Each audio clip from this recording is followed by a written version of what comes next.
Hello dear students, welcome to BP's Commerce Guide. Journal শেখার আগে আরও একটা জিনিস তোমাদের শিখতে হবে, সেটা আমি বলেছিলাম টাইপস অফ বিজনেস ট্রানজাকশন। ব্যবসায় কীরকম ধরনের ট্রানজাকশন হয়ে থাকে, ঠিক আছে?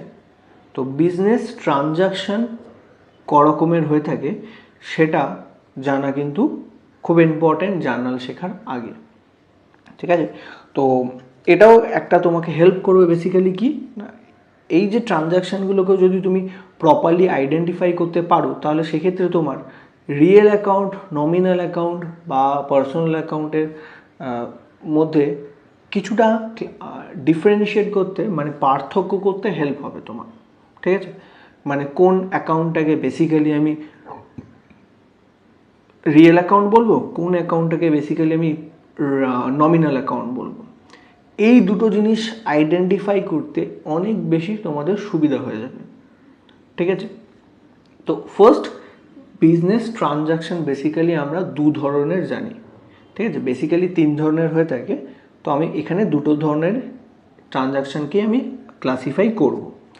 ফার্স্ট একটা হচ্ছে ক্যাপিটাল ট্রানজাকশান, ঠিক আছে?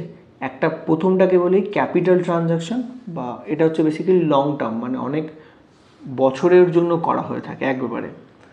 আর একটাকে বলা হয় রেভিনিউ ট্রানজাকশান, একটাকে বলবো ক্যাপিটাল আর একটাকে বলবো রেভিনিউ, মানে মুনাফা জাতীয় লেনদেন, আর একটা হচ্ছে মূলধন জাতীয় লেনদেন, ঠিক আছে?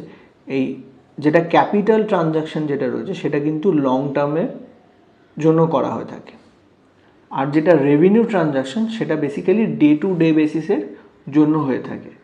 তাহলে তোমরা যদি আইডেন্টিফাই করতে পারো কোনটা ক্যাপিটাল ট্রানজাকশান আর কোনটা রেভিনিউ ট্রানজাকশান, তোমরা কিন্তু ইজিলি আইডেন্টিফাই করে নিতে পারবে। যদি ক্যাপিটাল ট্রানজাকশান হয় তাহলে সেটা কি হয়ে যাবে, রিয়েল অ্যাকাউন্ট হয়ে যাবে, কারণ ক্যাপিটাল মানে লং টার্ম, একের বেশি বছর। তার মানে তোমরা যদি এই ট্রানজাকশানটাকে আইডেন্টিফাই করে নিতে পারো তাহলে তোমাদের যেটা সুবিধা হবে, তুমি রিয়েল অ্যাকাউন্ট আর নমিনাল অ্যাকাউন্টের মধ্যে ডিফারেন্সিয়েট করতে পারবে কোনটা রিয়েল অ্যাকাউন্ট কোনটা নমিনাল অ্যাকাউন্ট, ঠিক আছে? তো ক্যাপিটাল ট্রানজাকশনের দুটো ভাগ, একটা ক্যাপিটাল রিসিভড আর একটা ক্যাপিটাল এক্সপেন্ডিচার। একটা ক্যাপিটাল রিসিভড আর একটা হচ্ছে ক্যাপিটাল এক্সপেন্ডিচার। যদি আমি কোনো অ্যাসেটস পারচেস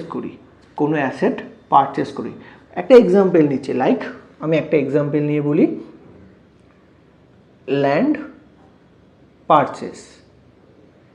আমি যদি ল্যান্ড পারচেস করি তাহলে এই যে পারচেস করছি, কি পারচেস করছি?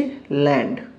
তো ল্যান্ড পারচেস করলে অনেক টাকা লাগে, এবং ল্যান্ড থেকে আমি কিন্তু বেনিফিট, যত বছর ওই ল্যান্ডটা আমার কাছে থাকবে, মানে ব্যবসার কাছে থাকবে, ততদিন বিজনেস কিন্তু ওই ল্যান্ডের বেনিফিটটা কিন্তু নিতে পারবে।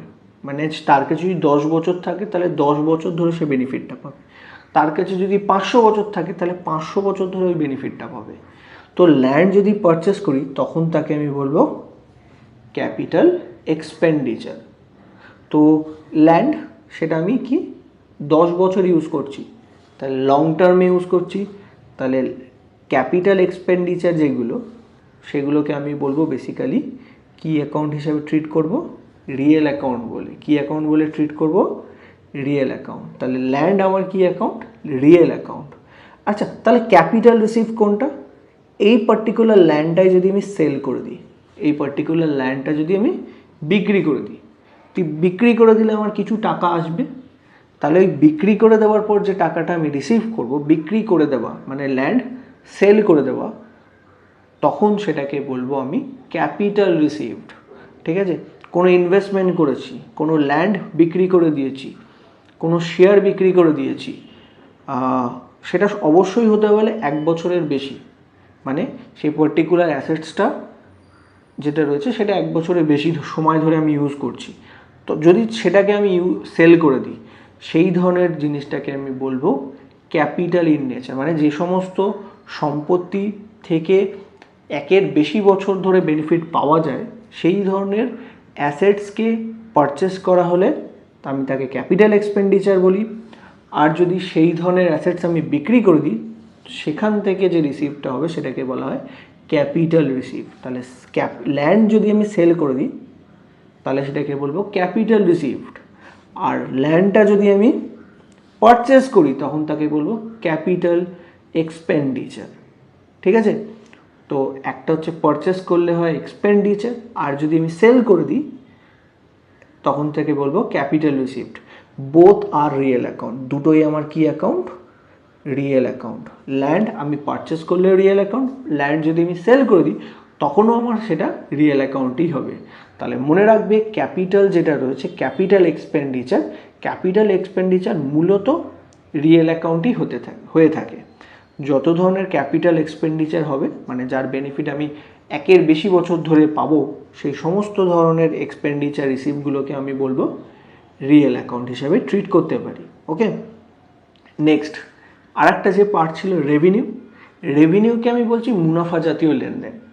তো মুনাফা জাতীয় লেনদেন যেটা রয়েছে সেটা ডে টু ডে বেসিসের জন্য কাজে লাগে, মানে বিজনেসের ডে টু ডে বেসিসের কাজের জন্য। এবার ডে টু ডে বেসিসের কাজ, ডে টু ডে বেসিসের মানে রেন্ট পে করা, ঠিক আছে, বা রেন্ট রিসিভ করলাম, বা স্যালারি পে করলাম, অথবা ডিসকাউন্ট রিসিভ করলাম। এই যে ডে টু ডে বেসিসের মধ্যে হচ্ছে রেন্ট, কিন্তু রেন্ট পে করলে এক মাস থাকতে দেবে, তার বেশি থাকতে দেবে না ব্যবসা মালিক। তাহলে রেন্ট আমাকে প্রত্যেক মাসে মাসে পে করতে হয়, সেটাকে বলা হয় ডে টু বেসিসের কাজ। ঠিক আছে, তো সেই ধরনের আমি যদি কোনো ট্রানজ্যাকশান হয় তাকে বলবো রেভিনিউ ট্রানজ্যাকশান। এবার ঠিক একই রকমভাবে রেভিনিউরও দুটো ভাগ, একটা হচ্ছে রেভিনিউ রিসিভড আর একটা হচ্ছে রেভিনিউ এক্সপেন্সেস। একটাকে বলা হয় রেভিনিউ এক্সপেন্সেস আর একটাকে বলা হয় রেভিনিউ রিসিভড। মানে আমি যদি টাকা পাই ডে টু বেসিসের কাজের জন্য তাহলে তাকে বলবো রেভিনিউ রিসিভড। ধরুন sale of goods, revenue receive মানে গুডস সেল করে আমি টাকা পাচ্ছি। তাহলে এই ক্ষেত্রে সেল যেটা হচ্ছে সেটা হচ্ছে রেভিনিউ ইন নেচার। ঠিক আছে, আমি যদি পারচেস করি, পারচেস অফ গুডস, তো গুডস বিজনেসের জন্য গুডস পারচেস করছি, র মেটেরিয়াল পারচেস করছি, সেটা revenue in nature, revenue expenses বললো। আর যদি আমি সেখান থেকে টাকা পাই বিক্রি করে তাহলে সেটাকে আমি বলবো রেভিনিউ রিসিভ, মুনাফা জাতীয় আয়। ঠিক আছে, এটা হচ্ছে ব্যবসার ডে টু বেসিসে কাজ হচ্ছে। আমি আরও এক্সপেন্সেস বলতে পারি, রেন্ট এক মাসের জন্য পে করা হয়, তা এক মাসই থাকতে পারবে, তার বেশি থাকতে পারবে না। তারপর wages, salary, electricity bill, bad debt.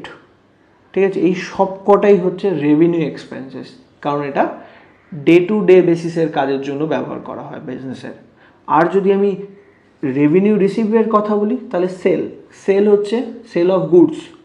ঠিক আছে, সেল অফ গুডস সেল করলে সেটাকে আমি বলবো রেভিনিউ রিসিভড। বা আমি যদি ডিসকাউন্ট রিসিভ করি, ডিভিডেন্ড রিসিভ করি, সেই সব কটাকেই বলবো রেভিনিউ রিসিভড। ডিসকাউন্ট আমি বারবার পেতে পারি, ঠিক আছে, বারবার রিসিভ হতে পারে। তার জন্য মানে আমি যদি ইচ ডে যদি গুডস পারচেস করি বা ইচ ডে আমি পেমেন্ট করি সেক্ষেত্রে আমি ডিসকাউন্ট পাবো। তাহলে ইচ ডে আমি ডিসকাউন্ট রিসিভ করতে পারি, ইচ ডে আমি কোম্পানির থেকে ডিভিডেন্ড পেতে পারি। ঠিক আছে, তো কোনো না কোনো কোম্পানি ডিভিডেন্ড পে করে বিভিন্ন দিনে। তাহলে সেই সমস্ত কোম্পানির যদি আমার কাছে শেয়ার থাকে তার থেকে যে ইনকামটা হবে ডিভিডেন্ডটা, সেটা কিন্তু রেভিনিউ ইন নেচার। কারণ আমি ডিভিডেন্ড বছরে একবার, দুবার, তিনবার, চারবার, কোম্পানি যতবার আমাকে ডিভিডেন্ড দেবে আমি ততবার রিসিভ করতে পারি। তাহলে এখান থেকে তুমি বুঝতে পারলে যে রেভিনিউ যেটা রয়েছে, revenue expenses and revenue received, এটা যদি এরকম থাকে সেটাকে আমরা বলবো নমিনাল অ্যাকাউন্ট। তো রিয়েল অ্যাকাউন্ট আর নমিনাল অ্যাকাউন্ট যদি শিখতে হয় তাহলে তোমাকে বিজনেস ট্রানজাকশনের টাইপসটা কিন্তু ভালো করে বুঝে নিতে হবে। বিজনেসটা যে ট্রানজাকশানে যে টাইপসগুলো হয়, টাইপস ধরনের, দু ধরনের, একটা ক্যাপিটাল ইন নেচার, একটা রেভিনিউ ইন নেচার। ক্যাপিটাল মানে যেটা লং টার্ম বেসিসে খরচ হয় বা রিসিভ হয়, আর একটা হচ্ছে রেভিনিউ ইন নেচার মানে যেটা ব্যবসার ডে টু ডে বেসিসের কাজের জন্য ব্যবহার হয়। ঠিক আছে, এবার ক্যাপিটাল রিসিভ হতে পারে আর ক্যাপিটাল এক্সপেন্ডিচার হতে পারে। ঠিক আছে, তার মানে capital receive, capital expenditure related যেগুলো রয়েছে সেগুলো মোস্ট অফ দ্য কেসেসে কি অ্যাকাউন্ট দাঁড়ায়? Real account. Most of the cases, সবসময় হবে না কিন্তু, 90% কেসেসে হবে সেগুলো রিয়েল অ্যাকাউন্ট।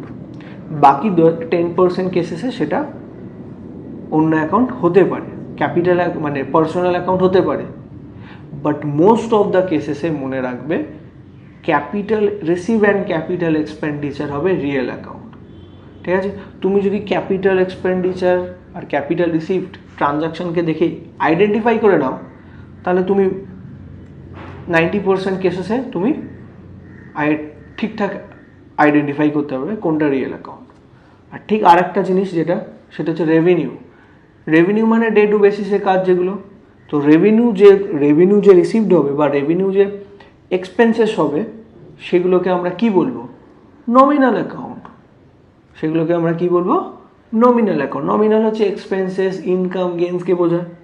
তো রেভিনিউ ইন নেচারে যে ইনকাম এক্সপেন্সেসগুলো হবে অল আর নমিনাল অ্যাকাউন্ট। ঠিক আছে? রেভিনিউ হলে সেটাও নমিনাল অ্যাকাউন্ট হয়ে যাবে। ঠিক আছে?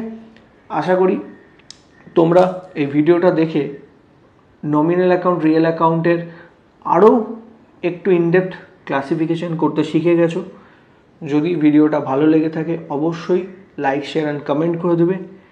নেক্সট যে আমি ভিডিওটা তোমাদের সঙ্গে শেয়ার করব সেটা হচ্ছে ক্লাসিফিকেশন অফ বিজনেস ট্রানজাকশন, মানে সেটা ক্যাপিটাল ট্রানজাকশন না রেভিনিউ ট্রানজাকশন সেটা আইডেন্টিফাই করা শেখাবো। আফটার দ্যাট আমি তোমাদেরকে জার্নাল করা শেখাবো, তারপর লেজার করা শেখাবো, তারপর ট্রায়াল ব্যালেন্স প্রিপেয়ার করা শেখাবো। ঠিক আছে? তো ভিডিওটা ভালো লাগে অবশ্যই লাইক, শেয়ার অ্যান্ড কমেন্ট করতে ভুলো না। Thank you.